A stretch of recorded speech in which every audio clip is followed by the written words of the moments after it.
the Bible. I know exactly what I said to that young man. I said the answer to every question you'll ever have is in that book.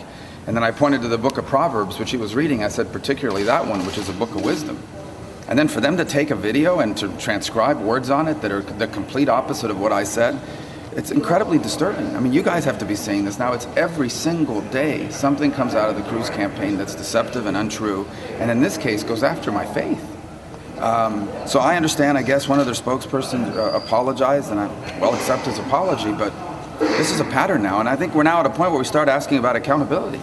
You talk about the VA, where people who aren't doing their job need to be fired. Well, who's going to be fired when Ted Cruz is president? Because this campaign now has repeatedly done things that they have to apologize for, and no one's ever held accountable. Who's going to be held accountable for making up this video? Who was held accountable for lying about Ben Carson?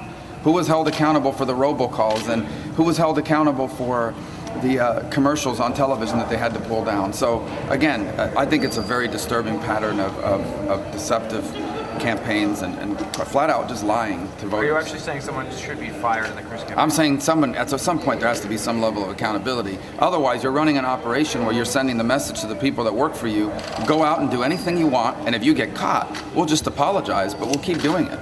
Senator, I mean, that seems to what's happened here. A Superpac backing you issued a new ad today that called Trump unreliable and erratic. Do you agree with that? Do you think that that's a concern if he were to become president? I'm not going to comment. I haven't seen the video, and obviously I don't coordinate with them. Suffice it to say that I think I'm a better choice for president. And I have said that when it comes to issues of national security, you know, Donald has yet to prove that he has an in-depth understanding or the judgment to make good decisions about that.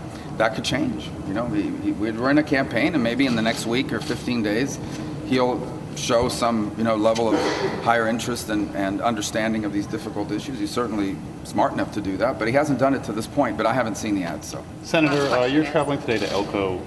There's a bunch of legal brothels in Elko. Curious if you we won't be visiting them. Yeah. I was curious if you think that prostitution should be illegal, or whether it's an issue that should be left to the states and legalized like in Nevada.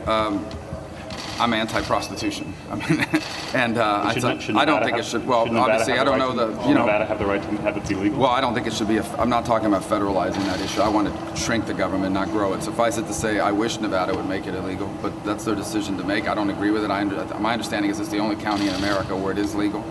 I think prostitution victimizes the people who are participating in it, in essence, the prostitute themselves.